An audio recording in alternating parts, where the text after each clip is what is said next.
Hi friends, welcome to our channel smart Telugu house wife. ఎలా ఉన్నారు? So నేనైతే చాలా బాగున్నానండి. అండ్ మీ అందరు కూడా సేఫ్గా ఆరోగ్యంగా ఉండాలని కోరుకుంటూ, ఇది నా ఈవినింగ్ టైం, అంటే నిన్న సాయంత్రం నేను చేస్తున్నటువంటి వర్క్ మీతో షేర్ చేసుకోవాలనిపించి షూట్ చేశాను. మీ అందరికీ చెప్పాను కదండి కెమెరా తీసుకున్నానని. కొన్ని రీజన్స్ వల్ల దాన్ని అయితే పక్కన పెట్టాను. దాని గురించి కూడా మాట్లాడుకుందాం ఇవాళ. అండ్ మా తేజస్ చూడండి ఏం చేస్తున్నాడు. ఇవన్నీ ఎక్కడి నుంచి సంపాదించాడో తెలియదు. తన ఇన్వెన్షన్స్ కోసం ఎక్కడే దొరికినా తెచ్చి దాచిపెడుతూ ఉంటాడు. అవసరమైనప్పుడు ఇలా తీస్తూ ఉంటాడు.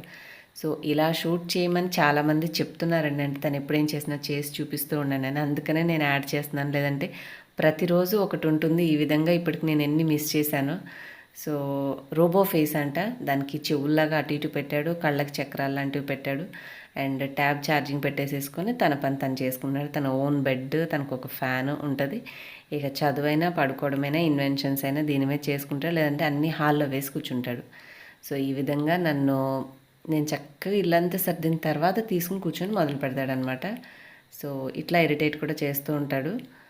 అండ్ ఈరోజైతే మొన్న ఒక హెయిర్ ప్యాక్ పెట్టుకున్నాను కదండి, ఇవాళ కూడా ఇంకొంచెం వేరే హెయిర్ ప్యాక్ లాగా కొద్ది పెరుగు మిగిలిపోయింది.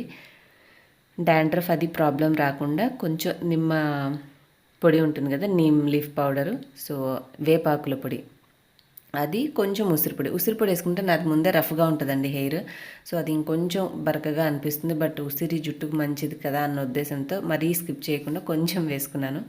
సో మీకు ఈ వేపాకుల పొడి ఏంటంటే డాండ్రఫ్కి ఉపయోగపడుతుంది, హెయిర్ కూడా బాగుంటుంది. అట్ ద సేమ్ టైం పెరుగు మరీ నీళ్ళుగా లేకుండా మనకు కొంచెం సపోర్టివ్గా కన్సిస్టెన్సీ ఇలాగా ఉంటే అప్లై చేసుకోవడానికి బాగుంటుంది కదా.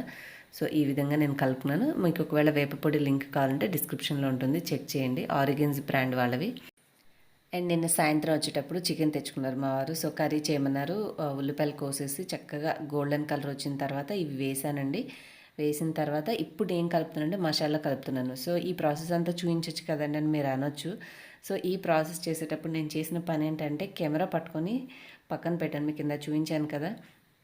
సో అసలు కెమెరాతోటి షూట్ చేయాలంటే కౌంటర్ మీద ఎంత దూరం పెట్టాలి ఏంటి అనుకుంటా అవన్నీ చెక్ చేసుకుంటున్నాను.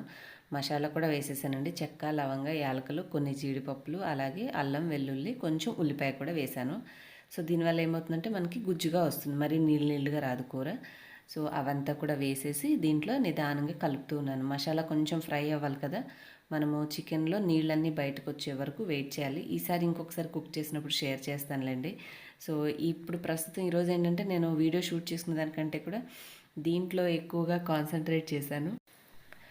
కెమెరా అయితే కొన్నాను, కానీ దాన్ని తీయాలంటే మా తేజు ఎగ్జైట్మెంట్కి అది నాకు చెప్పిన ప్రతి ఒక్కళ్ళు చాలా కేర్ఫుల్గా వాడాలి, మళ్ళీ కింద పడకూడదు, పిల్లలకి ఇవ్వకూడదు ఇలా చెప్పారు. కానీ చెయ్యి వేయందే మా తేజు అయితే అస్సలు ఉండడు.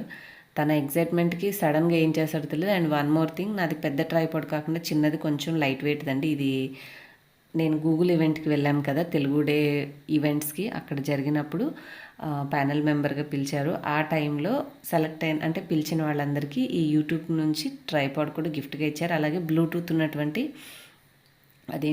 బ్లూటూత్ స్పీకర్ ఉన్నటువంటి ఫ్లాస్క్ కూడా ఇచ్చారండి. సో అదొకటి ఇదొకటి రెండు ఇచ్చారనమాట. దాన్ని ఇప్పుడు ప్రస్తుతం వాడుతున్నాను. ఇది కొంచెం మనది ఫోన్ పెద్దది కదా, సో 200D Mark II కాబట్టి కొద్దిగా వెయిట్ ఉంది. సో ఇదేంటంటే ఎక్కడ పడిపోద్దో అని నాకు టెన్షన్గా ఉంది. బట్ ఏంటంటే ఎన్ని రోజులు ఇలా భయపడుతూ ఉంటాము, సరే ఒకసారి చెక్ చేద్దామన్న ఉద్దేశంతో పెట్టాను. అంటే చాలా దూరం పెట్టానండి, మరీ దగ్గరగా ఉండడానికి కాదు. సో చూసారు కదా డిస్టెన్స్, నేను ఇక్కడ పెట్టి అంత దూరం పెట్టి చేస్తూ ఉంటే నాకు కొంచెమే కనిపిస్తుంది. యూజువల్గా ఫోన్ అయితే ఏంటంటే నేను చాలా దగ్గరగా పెట్టేసి బెండ్ చేస్తాను, సో దట్ నాకు బౌల్ అంతా క్లియర్గా కవర్ అవుతుంది. ఇదేంటంటే స్క్రీన్ అడ్జస్ట్ అవ్వాలంటే దూరం పెట్టాల్సి వస్తుంది. దూరం పెడితే నాకు అది కనిపించట్లేదు. సో ఇదే కన్ఫ్యూజన్లో ఉండి చాలాసేపు ఆ కర్రీ అలా చేసి ఇలా చేసి ఆ గిన్నె కూడా సైడ్ కొంచెం మాడిపోయింది. సో ఇంకా మసాలా వేసిన తర్వాత ఏవో ట్రయల్స్ వేస్తూ ఉన్నాను. ఇంకా నాకు కొంచెం యాంగిల్ ఎలా అడ్జస్ట్ చేయాలనేది అర్థం కావట్లేదండి. ఇది 50mm లెన్స్ అంటారు. అంటే మనం కెమెరాతో కొన్న లెన్స్ కాకుండా అడిషనల్గా మళ్ళీ ఒక 8500 ఎంతో పడుతుంది. సో ఈ లెన్స్ అడిషనల్గా తీసుకున్నాను. దీంతో బాగా వస్తుంది క్లారిటీ అని అన్నారని చెప్పేసి నేను కిట్ లెన్స్ కాకుండా ఇది పెట్టాను. బట్ దీంతో నాకు చూసారు కదా. సో ఇంకా కొంచెం హైట్ పెట్టి బెండ్ చేస్తే మనకి బౌల్ సరిగ్గా మంచిగా కూర అంతా కనిపిస్తుందేమో. సో అవుట్పుట్ అది చెక్ చేసుకుంటూ ఉన్నాను. బట్ ఏంటంటే ఏ రోజు పని ఆ రోజే అయిపోతుందండి. సరే రేపు చూద్దాం, ఎల్లుండి చూద్దాం అంటే నేను దాన్ని తీయకుండా పూజిస్తూనే ఉన్నాను షెల్ఫ్‌లో పెట్టి. ఈరోజు ఏదైతే అది అని చెప్పేసి చెక్ చేద్దాం అని చెప్పి ఆ కూర పెడుతున్నాను కదా! దాన్ని షూట్ చేయడానికి ఎన్ని రకాలు కష్టపడుతున్నానంటే బెండ్ చేస్తే ఏంటంటే బాగా కెమెరా బరువుగా ఉండడం వల్ల ముందుకు పడిపోతుంది ట్రైపాడ్. సో, బెండ్ చేసినా కూడా నాకు కెమెరాతో తీసినంత క్లారిటీ కనిపించట్లేదండి. అంటే చక్కగా బౌల్‌లో క్లియర్‌గా కర్రీ అంతా మంచిగా కనపడాలనేది. సో, ఈ వీడియో చూసేవాళ్ళు ఎవరైనా నాకు సజెషన్ ఇవ్వాలనుకుంటే తప్పకుండా ప్లీజ్ కామెంట్స్‌లో చెప్పండి. ట్రైపాడ్ అయితే మాత్రం మార్చాలి. అదొక్కటి చేస్తాను. అంటే ఇంకొంచెం స్టడీగా ఉండేటటువంటి అంటే కొంచెం బరువు మోయగలిగే స్టాండర్డ్‌గా ఉండే ట్రైపాడ్ అయితే మారుస్తాను. ఇదేంటంటే యూట్యూబ్ వాళ్ళు పంపించింది. జస్ట్ రెసిపీస్ అలా షూట్ చేసేటప్పుడు కౌంటర్ మీద ఈజీగా ఉందని చెప్పేసి దీన్ని వాడుతున్నా ఇన్ని రోజులు. బట్ కెమెరాకైతే పనిచేయదండి ఇది. సో, అది నాకు అర్థమైపోయింది. దీని బరువుకి ఇది ఆగట్లేదు. మంచి స్టాండర్డ్‌గా ఉన్న కొంచెం బరువైంది తీసుకుంటాను. బట్ ఈ యాంగిల్స్ అనేవి కొద్దిగా అర్థం కావట్లేదు. ఇది చూసారు కదా! అంత దూరం పెడితే ఈ మాత్రం మనకి కర్రీ ఇలా కనిపిస్తుంది. నాకు అవుట్‌పుట్ అయితే సాటిస్ఫాక్షన్ అనిపియలేదు. ఇది ఫస్ట్ డేనేనండి నేను చేస్తోంది. సో, ఇంకా కొంచెం ట్రయల్స్ వేసి కాస్త ఇంప్రూవ్ చేస్తాను డెఫినెట్‌గా.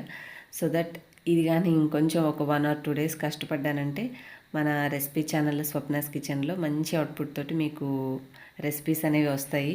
సో, మొత్తానికైతే ఓపిక చేసుకొని అంత అమౌంట్ అనేది అయితే ఇన్వెస్ట్ అయితే చేశాను క్లారిటీ కోసం. ఇంకా మన చికెన్ ఈ ఎక్స్పెరిమెంట్ అంతా చేస్తూ ఆలోచించుకుండే లోపల మంచిగా మసాలాలో కాసేపు అంటే మనకి నీళ్ళంతా ఎగిరిపోయిన తర్వాత నూనె మాత్రమే మిగులుతూ ఉన్నప్పుడు కొంచెం సేపు వేపాక మసాలా వేసి కాసేపు ఆ నూనెలోనే వేయించాలి. అప్పుడు మీకు బాగుంటుందన్నమాట పీసు. అలా అయిన తర్వాత నేను ఉప్పు, కారం, పసుపు ఈ 3 వేశాను. అంటే ఈ పని చేస్తున్నాను కదండి. సో, కెమెరా మళ్ళీ ట్రైపాడ్‌కి పెట్టలేక ఫోన్ తోటి దాన్ని అలా పక్కన పెట్టి ఇవన్నీ వేసేసి మీకు చూపిస్తున్నాను.